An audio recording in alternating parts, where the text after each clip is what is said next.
इस बार भारत की तैयारी जरा दूजी किस्म की है। एजेंडा बहुत मारक है। अब की बार पाकिस्तान को सिर्फ मारना नहीं है, बल्कि डरा डरा कर और अलग अलग मोर्चों पर दौड़ा दौड़ा कर मारना है।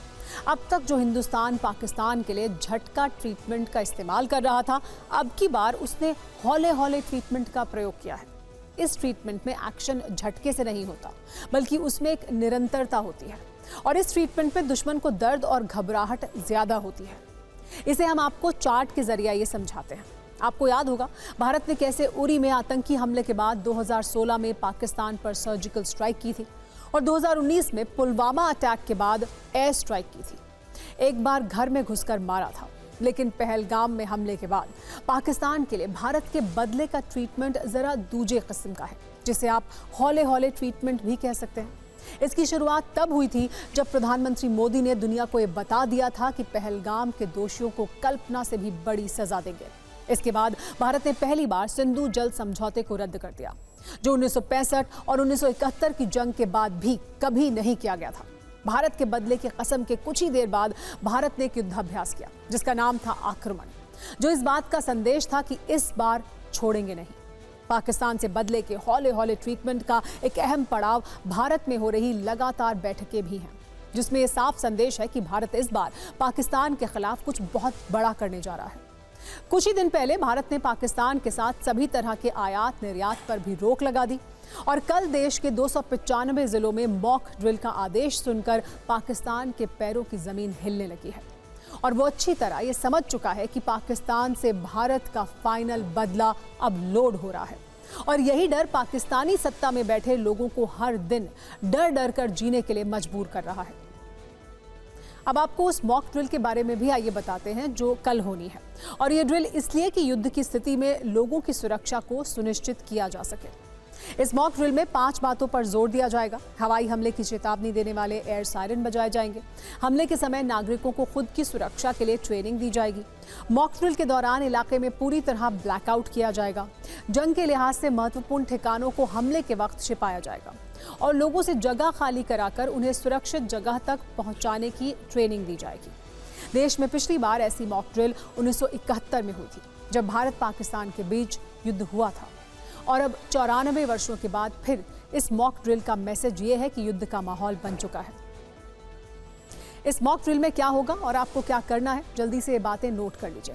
जैसे एयर रेड सायरन बजाए जाएंगे, जो हवाई हमले की स्थिति का संकेत देंगे और इसका मकसद है समय रहते अलर्ट करना। आम नागरिकों को ट्रेनिंग के लिए स्कूलों और दफ्तरों में वर्कशॉप होगी और इसमें यह बताया जाएगा कि हमले से कैसे बचना है। शहरों में ब्लैकआउट होगा, जब बिजली की सप्लाई को कुछ देर के लिए बंद कर दिया जाएगा और दुश्मन की बमबारी से बचने का अभ्यास कराया जाएगा। कैमोफ्लाज रिहर्सल भी होगी, जिसके तहत सेना के ठिकानों, पावर प्लांट्स जैसी अहम जगहों को छिपाया जाता है और दुश्मन की नजरों से इसे बचाया जाता है। कल होने वाली इस मॉक ड्रिल की क्या तैयारी है, इस पर हम आपको एक न्यूज रील भी आइए दिखाते हैं।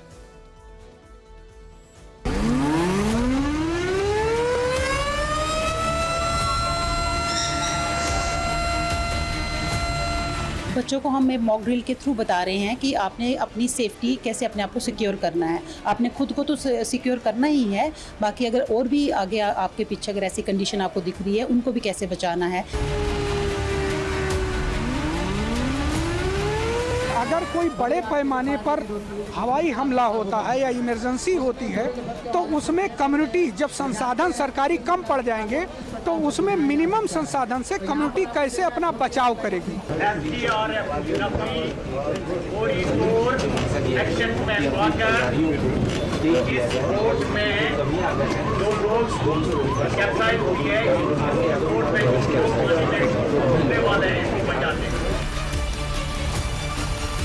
यहाँ पर कोई एयर स्ट्राइक होती है तो सबसे पहले आपके पास जो भी बिल्डिंग मौजूद हो, जो मजबूत बिल्डिंग है, उस मजबूत बिल्डिंग के पीछे आपको जाना है और अपने आप को अंदर जो है लेकर के जाना।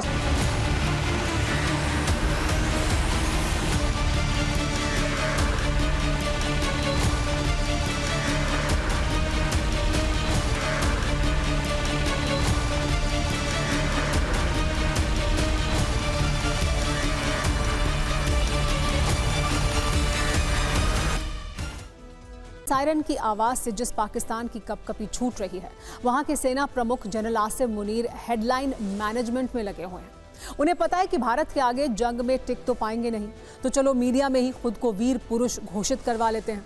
लिहाजा मुनीर ने प्रोपेगेंडा टूल इस्तेमाल करना शुरू कर दिया है। बहादुरी का तमगा लेने के लिए सोशल मीडिया पर हैशटैग ट्रेंड कराए जाने लगे हैं। पाकिस्तान की मीडिया में विदेशी मीडिया हाउस के हवाले से एक फर्जी छवि गढ़ी जा रही है। आसिम मुनीर को मैन ऑफ स्टील बताया जाने लगा। समा ग्रुप ने न्यूयॉर्क टाइम्स के हवाले से हेडलाइन बनाई कि chief of army staff Asim Munir Bharat के खिलाफ युद्ध में पाकिस्तान को लीड करेंगे। ये बताया गया कि मुनीर की विदेशों में तारीफ की जा रही है। दुनिया न्यूज़ ने लिखा कि NYT hails Asim Munir for his courageous leadership, यानी न्यूयॉर्क टाइम्स ने आसिम मुनीर के साहसिक नेतृत्व की तारीफ की है। तनाव के इस माहौल में बाकायदा मुनीर की मुस्कुराहट वाली फोटो को लगाकर उन्हें लौह पुरुष घोषित किया जा रहा है। सोशल मीडिया पर फौजी की वर्दी में मुनीर के वीडियो पोस्ट हो रहे हैं। कोई उन्हें man with nerves of steel कह रहा है, तो कोई लेजेंड बता रहा है। टैंक पर खड़े मुनीर की फोटो लगाकर देश का रखवाला उन्हें कहा जा रहा है। ये साबित करने की कोशिश है कि न्यूयॉर्क टाइम्स ने मुनीर को मैन ऑफ स्टील घोषित कर दिया है। सोशल मीडिया में मुनीर के लिए man of steel term trend कराया जाने लगा। उनकी छवि को मैन ऑफ स्टील वाली बताने की नैरेटिव चलाया जा रहा है। ये पाकिस्तान है जो इतिहास में हर बार भारत से पिटने के बाद खुद को शौर्य का तमगा देता रहता है। मुनीर भी प्रोपेगेंडा के उसी रास्ते पर है। पाकिस्तान के मीडिया में तो मुनीर को मैन ऑफ स्टील घोषित कर दिया गया, लेकिन सच्चाई क्या है? क्या वाकई न्यूयॉर्क टाइम्स ने ऐसी कोई खबर छापी है? सच क्या है, ये जानना जरूरी है। एक लाइन में निचोड़ ये है कि मुनीर के लिए ऐसा कुछ भी अमेरिकी मीडिया में नहीं छपा है। न्यूयॉर्क टाइम्स ने उनको हार्ड लाइनर यानी कट्टरपंथी कहा है। उनको इमरान सरकार के खिलाफ साजिश रचने वाला बताया है। मुनीर के भाषण को धार्मिक कट्टरता फैलाने वाला बताया गया है। पाकिस्तान की राजनीति पर मुनीर ने कब्जा कर लिया है। ये लिखा है कि देश में विरोध की आवाज़ को मुनीर कुचलते हैं। जनरल मुनीर तानाशाह रहे ज़ियाउल हक के कदमों पर चल रहे हैं। इस आधार पर निष्कर्ष ये निकलता है कि पाकिस्तान के मीडिया में मुनीर की छवि को लेकर फेक न्यूज़ फैलाई जा रही है। न्यूयॉर्क टाइम्स ने ऐसा कुछ नहीं लिखा कि मुनीर मैन ऑफ स्टील है, बल्कि झूठी कटिंग्स के जरिए एक नैरेटिव बनाया जा रहा है। मुनीर कोई मैन ऑफ स्टील नहीं है, बल्कि वो धर्म के नाम पर नरसंहार करने वाले जनरल हैं। मुनीर को अपनी कुर्सी खोने का डर है।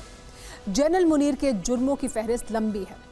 फिक्र के फैंस के लिए हमने मुनीर के झूठ और प्रोपेगेंडा का पर्दाफाश करने वाली एक फाइल तैयार की है। मुनीर किसी पढ़े लिखे सैनिक ऑफिसर से अलग कट्टर मौलाना की तरह भाषण देते हैं, इसीलिए उन्हें जनरल से ज़्यादा मौलाना मुनीर कहलाना पसंद है। कुछ लोग उन्हें मुल्ला जनरल भी कहते हैं। पाकिस्तान के तानाशाह रहे जनरल ज़ियाउल हक ने इस्लामीकरण को आगे बढ़ावा दिया था। अब उन्हीं की राह पर चलते हुए मुनीर धार्मिक कट्टरता को बढ़ावा दे रहे हैं। पहलगाम हमले से पहले उन्होंने पाकिस्तानी मूल के लोगों को संबोधित किया था। उसमें धार्मिक रीति रिवाज के आधार पर हिंदू और मुसलमानों को एक दूसरे से अलग बताया था। पहलगाम हमले के वक्त पाकिस्तान के वो आर्मी चीफ हैं, जबकि फरवरी 2019 में पुलवामा आतंकी हमले के दौरान मुनीर ISI प्रमुख थे। इमरान खान को जेल भेजने के पीछे मुनीर का शातिर दिमाग बताया जाता है। 2024 के चुनाव में इमरान की PTI को पार्टी के तौर पर चुनाव लड़ने की अनुमति नहीं दी गई। इमरान खान के समर्थकों पर विरोध प्रदर्शनों के दौरान मुनीर की फौज ने दमन किया। ये रिकॉर्ड बताते हैं कि जनरल आसिम मुनीर पाकिस्तान में सैन्य तौर पर ताकतवर तो हैं ही, राजनीतिक और न्यायिक कंट्रोल भी उन्हीं के हाथों में है। वो जब चाहें, जिसे चाहें, उसे अपने इशारों पर नचाते हैं। प्रॉब्लम यह है कि बलूचिस्तान का विद्रोह उनसे थम नहीं रहा। तालिबान अलग टेंशन दे रहा है और अब भारत के तेवर से पसीने छूटे हुए हैं। मुनीर की हालत इस वक्त पाकिस्तान में ऐसी हो चुकी है कि वहाँ की आवाम उन्हें किसी कीमत पर मैन ऑफ स्टील मानने को तैयार नहीं है। लोगों में उनके खिलाफ बड़ा आक्रोश है। अब आपको जनरल मुनीर और वहाँ की आर्मी के बड़े अधिकारियों की हालत बताते हैं। वैसे तो इन सब का ध्यान अपने मुल्क की हिफाजत पर होना चाहिए था, लेकिन हो क्या रहा है? ये लोग सिर्फ अपनी जान की हिफाजत कर रहे हैं और इसके लिए भाड़े के सैनिकों को भारी भरकम रकम देकर हायर किया गया है। खबर है कि आसिम मुनीर और पाकिस्तानी आर्मी के बड़े अधिकारियों की सुरक्षा के लिए भाड़े के विदेशी सैनिकों को हायर किया गया है। यूक्रेन युद्ध में लड़ चुके अमेरिकी और ब्रिटिश PMC यानी प्राइवेट मिलिट्री कंपनियों से जुड़े भाड़े के कई सैनिक इस वक्त पाकिस्तानी आर्मी के अधिकारियों की सुरक्षा में लगे हैं। यानी जिन हाथों में मुल्क की बागडोर है, अब वो कांपने लगे हैं। अपने इसी डर पर काबू पाने के लिए जनरल मुनीर ने 2 विदेशी प्राइवेट मिलिट्री कंपनियों को हायर किया है। इनमें एक है अमेरिका की FOG यानी फॉरवर्ड ऑब्जर्वेशन ग्रुप और दूसरी है ब्रिटेन की डेल्टा प्राइवेट मिलिट्री कंपनी। इन दोनों कंपनियों के भाड़े के लड़ाके इस वक्त लाहौर और इस्लामाबाद में मौजूद हैं। सोशल मीडिया पर उनकी तस्वीरें वायरल हैं। इन सबको मुनीर ने भारी भरकम पेमेंट की है, जिसका मतलब यह है कि वो सैनिक दिल से नहीं बल्कि पेमेंट से पाकिस्तान के साथ हैं। आसिम मुनीर शायद ये भूल गए कि इस तरह के सैनिकों को देशभक्ति से कोई मतलब नहीं होता। उन्हें सिर्फ और सिर्फ अपनी पेमेंट से मतलब होता है। किराए के इन सैनिकों को इस बात से भी कोई फर्क नहीं पड़ता कि वो कराची में हैं, काबुल में हैं या कीव में हैं। उनकी पेमेंट क्लियर होनी चाहिए बस। तो ऐसे भाड़े के सैनिकों से वफादारी की कितनी उम्मीद की जा सकती है, इसका अंदाजा आप खुद ही लगा लीजिए। अब जरा ये भी समझ लीजिए कि आखिर PMC का मतलब होता क्या है। दरअसल PMC यानी प्राइवेट मिलिट्री कंपनियां ऐसी कंपनियां होती हैं जो पैसों के बदले हथियारों की सप्लाई करती हैं, सुरक्षा और ट्रेनिंग देती हैं और हाई प्रोफाइल लोगों को बॉडीगार्ड प्रोवाइड करवाती हैं। ये कंपनियां सेना के नियम और कानून में बंधी नहीं होती हैं, ये अपने तरीके से काम करती हैं और इनका कॉन्ट्रैक्ट पे पर मिशन मॉडल पर होता है, यानी हर मिशन की पेमेंट के हिसाब से उसे अंजाम दिया जाता है। इस तरह की प्राइवेट मिलिट्री कंपनियों पर ना तो कोई जिम्मेदारी होती है और ना ही कोई जवाबदेही। तो फिर आसिम मुनीर ने इन्हें क्यों हायर किया, ये बड़ा सवाल है। आखिर ऐसी नौबत क्यों आई कि आसिम मुनीर को अपनी और अपने अधिकारियों की सुरक्षा के लिए भाड़े के सैनिकों की मदद लेनी पड़ी? सैनिक तो पाकिस्तान की आर्मी है, फिर किराए पर क्यों बुलाए गए हैं? दरअसल ऐसा दावा किया जा रहा है कि आसिम मुनीर के अपने कुछ आर्मी ऑफिसर्स पर उन्हें भरोसा नहीं है। मुनीर को डर है कि उनके कुछ अधिकारी उनके खिलाफ साजिश कर सकते हैं। इसीलिए मुनीर ने अपने सैनिकों पर भरोसा ना करते हुए भाड़े के विदेशी सैनिकों से वफादारी की उम्मीद की है। खबर यह भी है कि PMC की आड़ में चीन की आर्मी के कुछ सैनिक भी पाकिस्तान में दाखिल हो चुके हैं। अब ये भाड़े के सैनिक पाकिस्तान की तरफ LOC के करीब बंकर बना रहे हैं ताकि युद्ध के हालात में उनके CPEC प्रोजेक्ट को नुकसान ना पहुंचे। वैसे जिन भाड़े के सैनिकों के भरोसे जनरल मुनीर खुद को महफूज रखने की कोशिश कर रहे हैं, उनका इतिहास भी काफ़ी पुराना है। दुनिया के कई देशों में ये प्राइवेट मिलिट्री कंपनियां अपनी सेवा देती हैं। बस एक ही शर्त है, पेमेंट टाइम पर क्लियर होनी चाहिए। प्राइवेट मिलिट्री कंपनी का सबसे बड़ा उदाहरण है रूस का वैगनर ग्रुप, जिसने पहले पुतिन के कहने पर यूक्रेन के सैनिकों पर क्रूरता दिखाई और बाद में पुतिन के ही खिलाफ बगावत कर दी। दूसरा नाम है अमेरिका के ब्लैक वाटर और FOG का, जो इराक और अफगानिस्तान में लंबे वक्त तक सक्रिय रहा। इसी तरह ब्रिटेन के G4S और एजिस भी ब्रिटिश आर्मी के साथ मिडिल ईस्ट में कई गतिविधियों में शामिल रहा।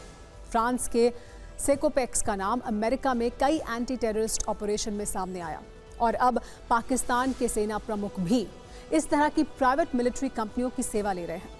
हालांकि उनके लिए PMC की ये सेवा कितनी लाभदायक रहेगी, ये उसी वक्त पता चलेगा जब इंडियन आर्मी निर्णायक प्रतिशोध के लिए कूच करेगी। 9 बड़ी खबरों का सुपरफास्ट विश्लेषण देखिए, अगले 2 मिनट में आप एकदम अपडेट हो जाएंगे। कल देश भर में सुरक्षा मॉक ड्रिल कराया जाएगा। दिल्ली में 2 स्थान, दिल्ली कैंट और नई दिल्ली में मॉक ड्रिल का आयोजन होगा। वहीं गृह मंत्रालय की ओर से सभी राज्यों और केंद्र शासित प्रदेशों के मुख्य सचिवों को भेजे गए सर्कुलर में कहा गया है कि इस दौरान हवाई हमले की चेतावनी देने वाले एयर सायरन बजाए जाएंगे। हमले के समय नागरिकों को खुद की सुरक्षा के लिए ट्रेनिंग भी देना होगा। मॉक ड्रिल के दौरान इलाकों में पूरी तरह से ब्लैकआउट किया जाएगा। कल यानी कि 7 मई और 8 मई को वायुसेना बड़ा युद्धाभ्यास करने जा रही है। यह युद्धाभ्यास पाकिस्तान के साथ लगी दक्षिणी सीमा के पास किया जाएगा।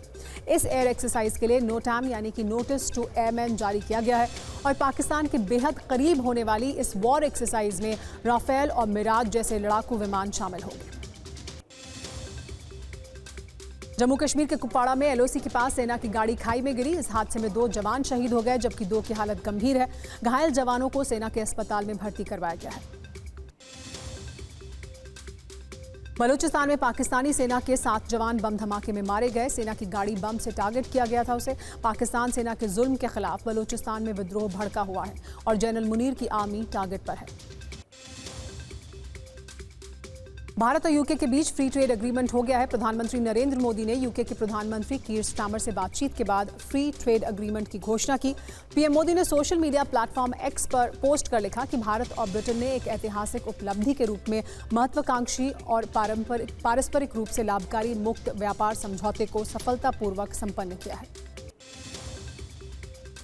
कतर के अमीर शेख तमीम बिन हमद अल थानी ने आज पीएम मोदी से फोन पर बात की। उन्होंने पहलगाम में सीमा पार से हुए आतंकी हमले में मारे गए लोगों के प्रति संवेदना व्यक्त की। प्रधानमंत्री ने एकजुटता और समर्थन के लिए शेख अल थानी को धन्यवाद दिया।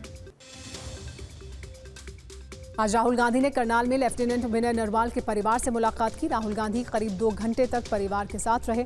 नौसेना के लेफ्टिनेंट नरवाल की 22 अप्रैल को पहलगाम में आतंकियों ने हत्या कर दी थी। मुलाकात के बाद राहुल गांधी ने कहा कि इस मुलाकात का मकसद सिर्फ उनके परिवार को सांत्वना देना और विनय नरवाल को श्रद्धांजलि देना था। सुप्रीम कोर्ट के जजों की संपत्ति की जानकारी को आधिकारिक वेबसाइट पर अपलोड कर दिया गया है। साथ ही सुप्रीम कोर्ट और हाई कोर्ट के जजों की नियुक्ति की प्रक्रिया का भी ब्यौरा दिया गया है। वेबसाइट पर 33 न्यायाधीशों में से 22 की संपत्ति की जानकारी को देखा जा सकता है। पटना में आज बीपीएससी अभ्यर्थियों के प्रदर्शन पर पुलिस ने लाठीचार्ज किया। ये अभ्यर्थी मुख्यमंत्री नीतीश कुमार से मिलने उनके आवास पहुंचे थे, लेकिन पुलिस ने उन्हें लाठियों से खदेड़ दिया। प्रदर्शनकारी बीपीएससी शिक्षक भर्ती का सप्लीमेंट्री रिजल्ट जारी करने की मांग कर रहे थे। भारत की पिनाका मिसाइल एक्शन मोड में है। इसी महीने स्टेल्थ युद्धपोत तमल भारतीय नौसेना को मिलने वाला है। कल ही समंदर में नेवी ने MIGM का सफल टेस्ट किया। भारत में युद्ध स्तर पर तैयारियां चल रही हैं। अभी तक भारत ने सिर्फ संकेत दिए हैं कि कुछ बड़ा होने वाला है, किया कुछ नहीं है। लेकिन संकेत भर से ही इस्लामाबाद में सन्नाटा पसरा हुआ है। 3 बड़ी तैयारियां हुई। सबसे पहले अरब सागर में INS विक्रांत की तैनाती हुई। INS सूरत से अरब सागर में सतह से हवा में मार करने वाली मिसाइल से तेज कम उड़ान वाले लक्ष्य को सफलतापूर्वक भेदा गया। राफेल और सुखोई 30 से सेंट्रल सेक्टर में युद्धाभ्यास हुआ, जिसे आक्रमण नाम दिया गया। इसके बाद नेवी ने 27 अप्रैल को अरब सागर में तैनात युद्धपोतों से कई एंटीशिप मिसाइलों का परीक्षण किया। 28 अप्रैल को भारत और फ्रांस के बीच नौसेना के लिए Rafale marine M fighter jet खरीदने की डील पर साइन हुए। इस सौदे के तहत 26 राफेल M लड़ाकू विमान भारत को मिलेंगे। अरब सागर में भारत ने 30 अप्रैल से 3 मई 2025 तक नौसेना अभ्यास किया। 1 मई को सरकार ने पाकिस्तानी एयरलाइंस के लिए भारतीय हवाई क्षेत्र के इस्तेमाल पर प्रतिबंध लगा दिया। 5 मई को DRDO और नौसेना ने मिलकर स्वदेशी MIGM यानी मल्टी इन्फ्लुएंस ग्राउंड माइन का सफल परीक्षण किया। 7 मई को अरब सागर में करीब 135 किलोमीटर की रेंज वाली मिसाइल का परीक्षण होगा। कल ही अरब सागर में एक और मिसाइल का परीक्षण होगा। इसकी रेंज 390 किलोमीटर है। ब्रह्मोस मिसाइल से लैस होगा। स्टेल्थ फीचर की वजह से रडार के लिए इसे पकड़ पाना मुश्किल होता है। ये आधुनिक रडार सेंसर और युद्ध मैनेजमेंट सिस्टम से लैस होगा। 200 से ज्यादा नौसैनिक इस पर ट्रेनिंग ले चुके हैं। तमाल युद्धपोत को लेकर 2016 में भारत रूस के बीच समझौता हुआ था। इसके तहत 4 तलवार क्लास स्टेल्थ फ्रिगेट बनाए जा रहे हैं। इनमें 2 रूस के यंतर शिपयार्ड में और 2 भारत के गोवा शिपयार्ड में बन रहे हैं। पाकिस्तान के खिलाफ कड़े एक्शन पर पूरा भारत एकजुट है, पक्ष हो या विपक्ष। इस मुद्दे पर सभी लोग एक मेज पर हैं। असदुद्दीन ओवैसी लगातार पाकिस्तान को चैलेंज कर रहे हैं। आज वो कश्मीर में थे। हमारे सहयोगी निशांत चतुर्वेदी ने उनसे एक्सक्लूसिव बातचीत की। ओवैसी ने कहा कि इस बार पाकिस्तान पर खाली अटैक नहीं करना है, बल्कि इस बार POK में जाकर बैठ जाना है। ओवैसी ने सरकार से मांग की है कि पाकिस्तान के नॉन स्टेट एक्टर्स को सजा देना जरूरी है और जैसा तुर्की ने सीरिया में किया, वैसा ही भारत भी पाकिस्तान में घुसकर करे। ओवैसी का कहना है कि पाकिस्तान की फौज इस्लाम के नाम पर लोगों को नहीं भड़का सकती और पहलगाम में आतंकी हमला एक्ट ऑफ वॉर है। भारत की संसद में POK पर प्रस्ताव पास हो चुका है। POK हमारा हिस्सा है। क्या POK को वापस लेने का यही समय है, सही समय है? देखिए, ये इस तरह का मैं जवाब दूंगा तो लोग बोलेंगे जिंगोइज्म कर रहे हैं। ये बिल्कुल सही है कि POK भारत का हिस्सा है, इसमें दो राय नहीं है। अब हम इसको किस तरीके से हम दोबारा हासिल कर सकते, ये स्ट्रेटजी ये सरकारों को तय करनी चाहिए। मगर मैं फिर से कहता हूं कि जब हमने बालाकोट और उरी किया उस वक्त हम कम से कम उन जगहों को हासिल कर लेते जहां पर वो लॉन्चिंग पैड्स थे। तो मेरा मानना यह है कि अब की बार अगर अब हम जैसे बीजेपी अंदर घुस के मारेंगे, मैं ये कहूँगा कि अंदर घुसे तो अब बैठिए। अच्छा, अंदर घुसे तो अब बैठिए, अब बैठिए। देश को बचाने के लिए, देश को आतंकवादी हमले से रोकने के लिए हमको इकदाम करना पड़ेगा। लेकिन पाकिस्तान कहता है कि जो आपने इंडस वाटर के साथ किया है वो एक्ट ऑफ वॉर है और इसका जवाब हम शिमला एग्रीमेंट के तौर पर दे रहे हैं कि शिमला एग्रीमेंट अरे भाड़ में जाए, तुम रख लो शिमला एग्रीमेंट, बाजू क्या करना है हमको। तुम आकर पहलगाम में गोली मारेंगे और तुम बोलेंगे पानी एक्ट ऑफ वॉर है। ये क्या है? ये क्रिकेट है, ये एक्ट ऑफ वॉर नहीं है आपका जो आपने पहलगाम में किया। ऐसा क्या एक्शन हो भारत सरकार की तरफ से कि ओवैसी साहब कहेंगे कि हाँ पहलगाम का बदला पूरा हो गया? सर, मेरा मानना यह है कि इंटरनेशनल लॉ में हमको आर्टिकल 51 में हमको सेल्फ डिफेंस का राइट यूनाइटेड नेशंस के चार्टर में मिलता है और सेल्फ डिफेंस में हम नॉन स्टेट एक्टर्स के खिलाफ भी एक्शन ले सकते हैं। आपको मिसाल देता हूं टर्की की। टर्की में कर्ड्स एक बैड ऑर्गेनाइजेशन है। टर्की जाके बॉम्ब करता है, सीरिया में बॉम्ब किया। हम ये क्यों भूल रहे हैं? तैयब एर्दोगान के दौर में ही वो तो सीरिया में जाकर बॉम्ब किए, क्योंकि वो जो कर्ड्स एक ग्रुप है, वो जो बैंड ग्रुप है, वो लोग टेररिस्ट कहते हैं। क्या अगर आप नॉन स्टेट एक्टर को वाला एग्जांपल दे रहे हैं तो वक्त आ गया है कि नॉन स्टेट एक्टर्स हैं, मगर असल एक्टर तो स्टेट है ना, असल प्रोड्यूसर वो है। तो टारगेट पर क्या असीम मुनीर होने चाहिए? ये सबसे बड़ा नॉन स्टेट एक्टर तो वही ये है। तो सरकार को तय करना है। असीम मुनीर पाकिस्तान का देखिए, जो कोई भी भारत के खिलाफ बुरी नजर उठा के देखेगा, सरकार को उसके खिलाफ एक्शन लेना चाहिए। दो स्कूल ऑफ थॉट है ओवैसी साहब। एक कहता है कि अगर कन्वेंशनल वॉर हुआ तो आर्थिक तौर पर भारत को बहुत नुकसान होगा। वर्ल्ड इकोनॉमी ऑलरेडी बहुत खराब कंडीशन में गुजर रही है और भारत फिर भी थोड़ा बेटर पोजीशन में है।